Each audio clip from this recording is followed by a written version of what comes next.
Breaking news now on 13 on your side. We have breaking news right now. Michigan State University holding a press conference about the latest on the coach Mel Tucker, who is at the center of a sexual harassment investigation by the school. According to a report by USA Today, Tucker made unwanted sexual advances toward prominent rape survivor and sexual violence educator Brenda Tracy. Now the press conference happening now. Let's take a listen in. And the questions I can answer, because this is an investigation, is still ongoing. Upon receiving the reports from the claimant regarding Mel Tucker, MSU's Office of Civil Rights immediately commenced a review of subsequent investigation per university protocol using an outside third-party investigator. I was aware of the report in late December. The external investigator concluded their review and submitted their investigative report on July 25th with the recommendation for a formal hearing, which will occur the week of October 5th. The university's objective has been and remains focused on conducting a fair, thorough, and unbiased investigation and allowing the processes to play out. This includes protecting confidentiality of the claimant and putting in place interim measures. The university's formal conclusion of the investigation will occur once the hearing and final decision processes are complete. I want to emphasize again, this investigation is not complete. Interim measures are something that are constantly evaluated throughout the process based on developments that may have a potential impact on the ongoing investigation. As there have been new developments before the hearing and with the best interests of everyone, including student athletes and the university community in mind, I have suspended Mel Tucker without pay as an additional interim measure. While the investigation continues, I made this decision with the support of university leadership. I'd now like to welcome Interim President Teresa Woodruff to the podium for a few brief comments. Thank you, Alan. I want to reinforce that these matters are unique and complex, and our investigations are designed to be comprehensive and fair. Our guiding principles are equity in process and confidentiality for all involved in order to protect the integrity of the investigation. I want to put a fine point on what A.D. Haller shared just a moment ago. In the MSU of today, when any report comes into the university, it is appropriately and rigorously reviewed. In the MSU of today, our investigative processes are fair and thorough. In the MSU of today, in all cases, we continually review interim measures to ensure appropriate actions are taken. So this morning's news might sound like the MSU of old. It was not. It is not, because an independent, unbiased investigation is and continues to be conducted. That investigative process is not complete and had not been referred to A.D. Haller or the university. That process will not be complete until there is a hearing and a final decision. It is not the MSU of old because we maintain the confidence of the claimant and the respondent while respecting and valuing the claimant's and respondent's right to share their story. It is not because of the further action we take today. The action A.D. Haller took comes with the full weight of my support. As he shared, these new developments before the formal hearing can impact the case and the community. This step to place Mel Tucker on an unpaid leave is equally necessary and appropriate for today's circumstances. These actions are not taken lightly, and I know A.D. Haller is making them in support of the interests of the individuals impacted. Before I conclude, I want to reinforce that this indeed is an ongoing investigation. I appreciate the commitment of the leadership and staff within the Office for Civil Rights for their important, thorough, and unbiased work today and every day. I also want to thank the Board of Trustees, Faculty Senate Chair, and student leaders for their engagement with me today. It is not lost on me the significance of this moment or its impact on those involved in the case, our university community, and the extended Spartan family. The MSU of today is creating a culture that is welcoming, supportive, and caring. The bravery and work of our collective community defines our institution and its people, not the action of any single individual. If you have heard or experienced or know of behavior that does not seem appropriate, please know that you have the support and resources here at MSU, including our Center for Survivors, which is a confidential resource, or our Office for Civil Rights. Additionally, for those among our community for whom this information is difficult, MSU's counseling and psychiatric services is also available to help. To members of the media, I hope you note these important and critical resources for our community in your stories. Now I'd like to welcome A.D. Haller back to the podium. Thank you.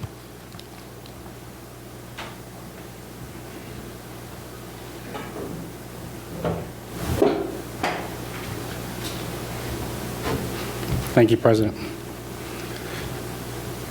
Today I met with our student athletes and coaches to provide an update on the leadership of the program. Beginning immediately, Harlan Barnett will serve as acting head coach, while Mark D'Antonio will become an associate head coach.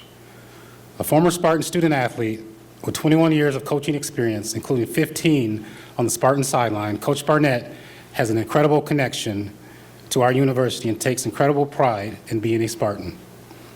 He has established relationships with student athletes and is focused on the well-being first and foremost.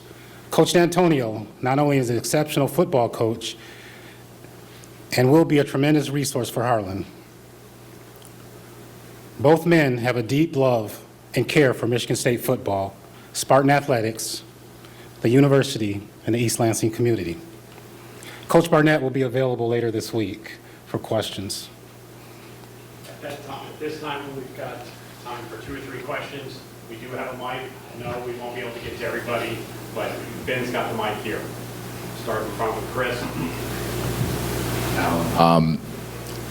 With the decision to promote Harlan and bring back Mark D'Antonio, from a football standpoint, how did that come about, and what was Mark's response when you contacted him, and how that worked? Yeah, thanks, Chris.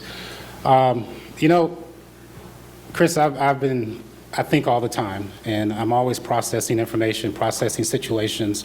I can't tell you that I thought of this yesterday, today, or even a couple of days ago. I'm always thinking. So these are contingency things I think about with all of our programs in a lot of different situations. So it's been an ongoing process for me, Chris. I called Coach D'Antonio this morning, and his response was, "Alan, whatever you need, I'm here to help." So he was excited to be back, and Coach D will probably be back at some point tomorrow. If not tomorrow, definitely on Tuesday. We're still trying to figure out his role, but he definitely will wear a headset either on the sidelines and up in the booth, and he'll offer his knowledge of his coaching career. So I think he'll be a tremendous asset for our student athletes and our staff, and the student athletes were fired up when I mentioned that to them. Thanks, Chris. Matt Wenzel. Yeah, Alan, I was wondering, with the timeline you laid out for the process and the investigation, I was wondering what changed to make you take action now, given what you knew before? Yeah, Matt, we're always evaluating. Interim measures were in place, and those interim measures have been updated. Initially, there were no contact with the complainant, and then also increased oversight from me of the program, but then also the coach. So it's an ongoing process, and we update those interim measures as we receive information. Last question here from Graham. Alan, was there any consideration once the investigation was complete in July, and you sort of had the information you do now of doing what you're doing now before the season, before it sort of interrupted what's going on with the student athletes and everything? Yeah, for me, Graham, it was, working and waiting on the university as it relates to their investigative process and making sure that they were allowed to complete their investigation. And so although the investigation was complete on the 25th, there's still ongoing processes that still need to be played out. So thank you. That's all the time that we have for today. Appreciate you guys joining us. Well, as we just heard with the athletic director Haller there talking about the investigation that Michigan State University did, that investigation was complete on July 25th, planned a formal hearing for October 5th. Now, they mentioned multiple times that that investigation is not complete. We're here with Mark Skoll Jr. So let's talk about what happens next. Well, we got to just wait until that hearing on Yeah. October 5th. Obviously, a lot is going on now with the Michigan State football team. We just heard Harlan Barnett, the defensive backs coach at Michigan State, will be the interim head coach until Mel Tucker returns. We do not know when that will be. They said they did not give a specific timeline on when Mel Tucker will be back, but it could. Scotty Hazelton right there, he's the defensive coordinator.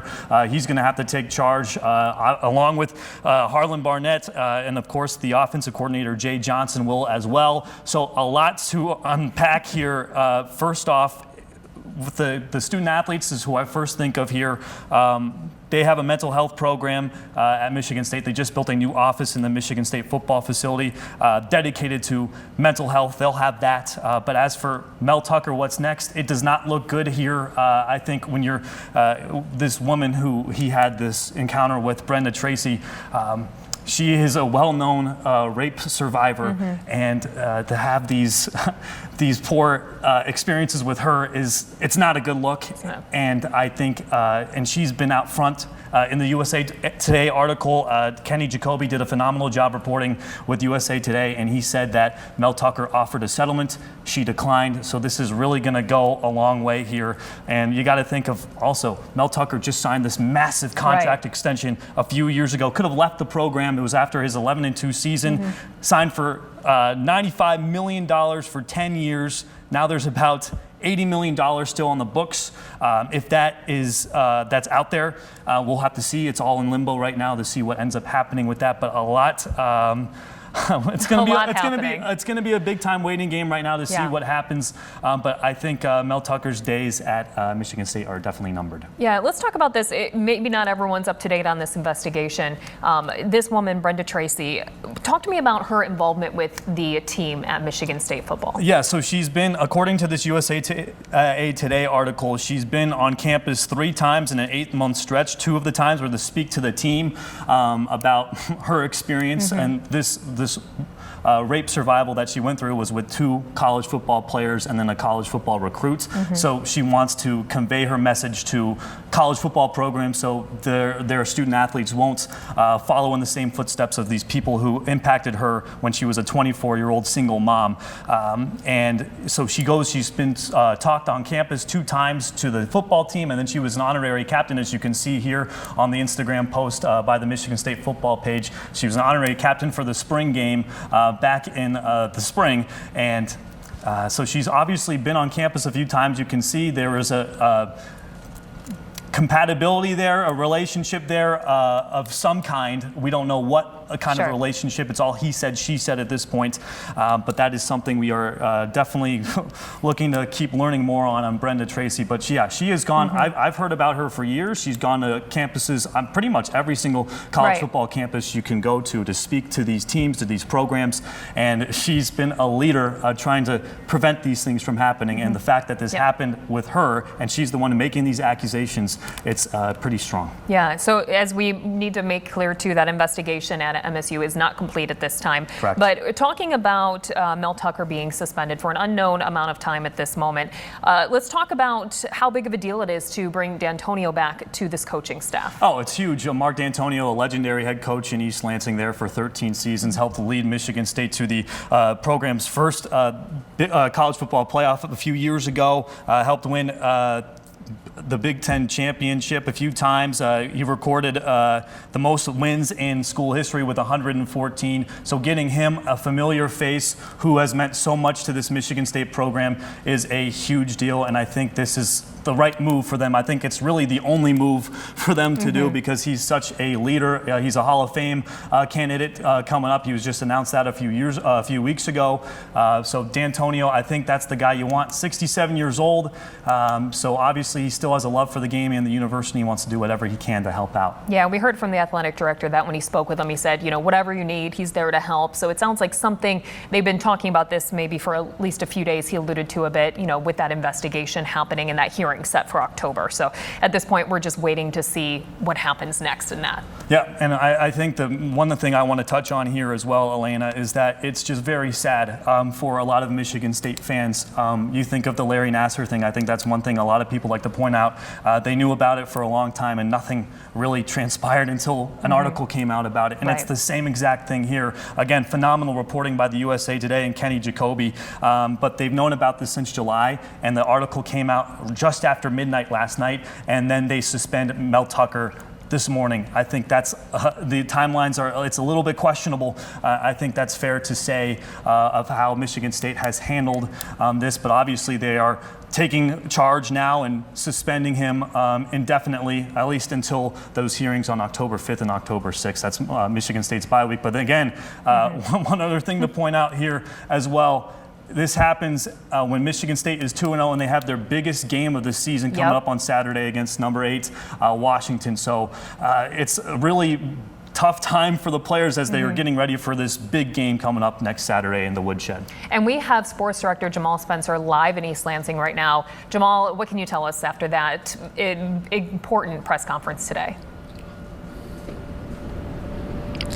Elena, honestly, still questions to be answered. That's the problem. And that has been the problem for Michigan State over the years, as Mark alluded to, going back to the Larry Nassar thing about when the university knew about something and when they decided to act. The issue isn't whether or not Mel Tucker was being investigated, because he was and still is. That has been confirmed today. Him being suspended without pay seems like a just punishment while this is under investigation. The problem is, as athletic director Alan Haller said, he's known about this since December. If this has been something that's been investigated since at least March of this year, then the question wonders, why wasn't something done sooner? When he was pressed on that issue, the athletic director offered a non-answer, honestly, saying it's an ongoing thing and things change, et cetera, et cetera. But the issue that a lot of people are wondering is, why wasn't Mel Tucker suspended in the spring, in the summer, in training camp, before the season started?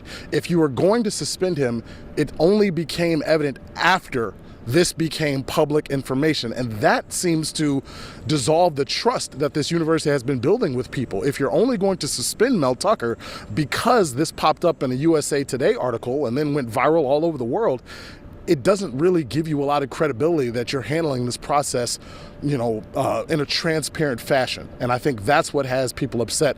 And in the media room just now, when Alan Haller spoke about why he waited until week 3 of the regular season to suspend Mel Tucker, the answer was a non-answer. So I think, going back to Mark's point that he just said, that's kind of the issue, going back to a university that's still trying to rebuild its image after the Larry Nassar scandal.